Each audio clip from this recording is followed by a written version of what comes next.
yes, there's a national crisis. Yes, we are pulling together. But people have to eat. As a result, the Andrew Holness administration has announced a raft of measures to keep the economy going despite the COVID-19 pandemic. Watch as Finance Minister Nigel Clark gives a detailed breakdown on the state's $25 billion stimulus package.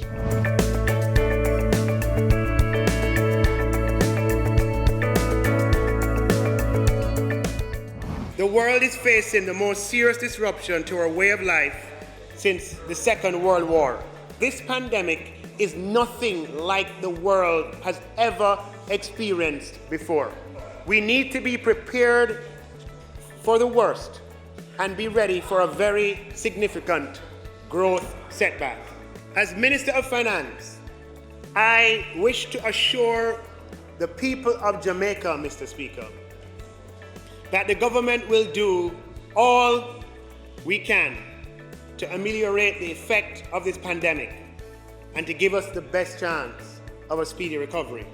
We will be implementing an unprecedented $25 billion fiscal stimulus consisting of a $15 billion tax reduction and tax measures and a $10 billion spending program.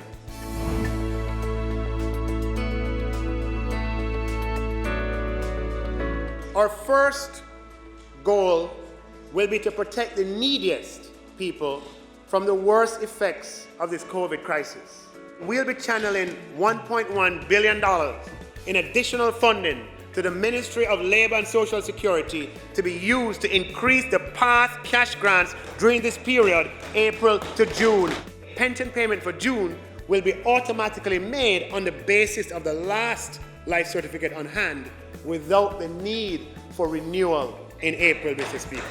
We will allocate an extra $150 million to the Ministry of Local Government to supplement the Poor Relief Program and their budget in general. We will be reallocating expenditure in the MICOF budget to provide $200 million for relief to small farmers. For loans currently in repayment, the Student Loan Bureau will waive late fees for the period April, May, and June. And the Student Loan Bureau, very importantly, will defer the repayment of all loans, principal and interest, for 3 months. We care and help is on the way. We introduced the COVID allocation of resources for employees, the CARE program.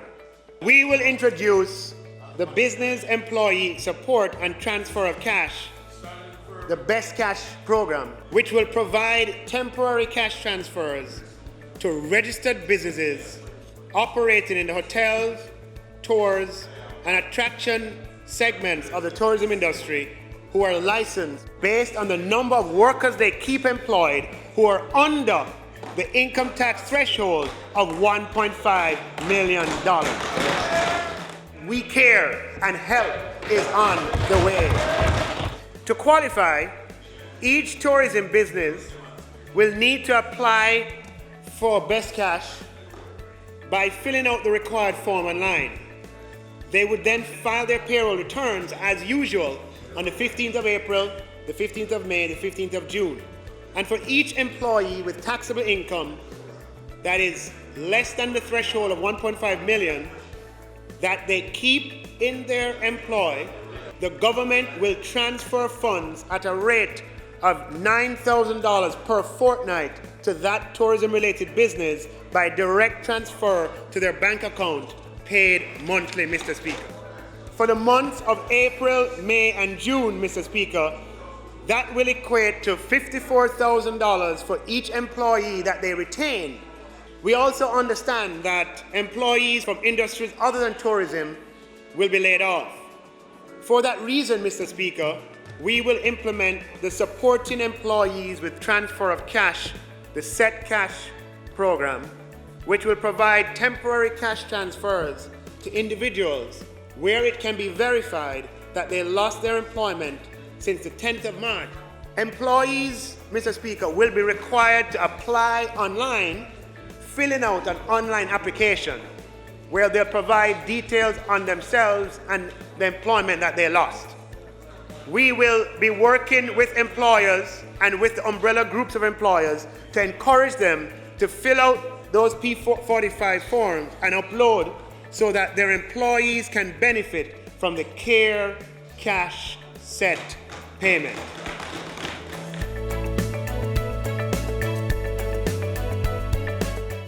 The unfortunate reality is that the employment status of many Jamaicans is informal.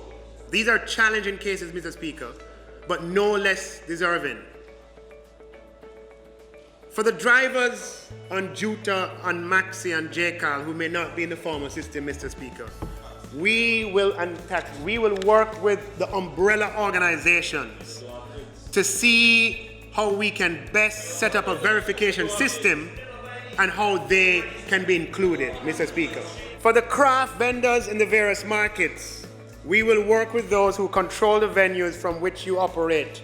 And for the market vendors, Mr. Speaker, we will work with the municipal authorities who have registration lists. Apart from these categories I've mentioned, there are others. So, Mr. Speaker, what we will be doing is allocating a further $1 billion in additional funding to the Ministry of Labour and Social Security for them to work on this element of the CARE program, Mr. Speaker. We care and help is on the way.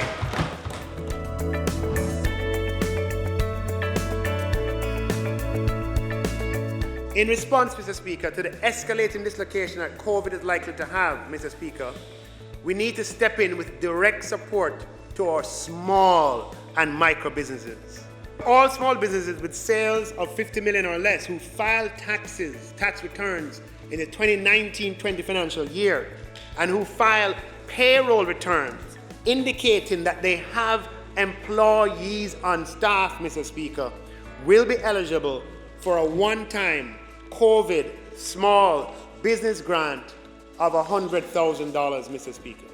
This intervention, we are budgeting that it will cost $800 million, and the government will make $1.2 billion available in the form of grants to businesses operating, especially small businesses operating in the tourism and related sectors, Mr. Speaker. Up to the 30th of June, Mr. Speaker, Tax Administration Jamaica will facilitate the issuing of one-off or single-use tax compliance certificates to businesses who may fall into non-compliance. Tax Administration Jamaica will issue no new summonses or initiate any new court proceedings or enforcement actions for non-compliance until after the 30th of June. However, Mr. Speaker, reminders and notices will continue to be generated. We care and help is on the way. This is a test of our economic resilience. Yes. And we will eventually come out ahead.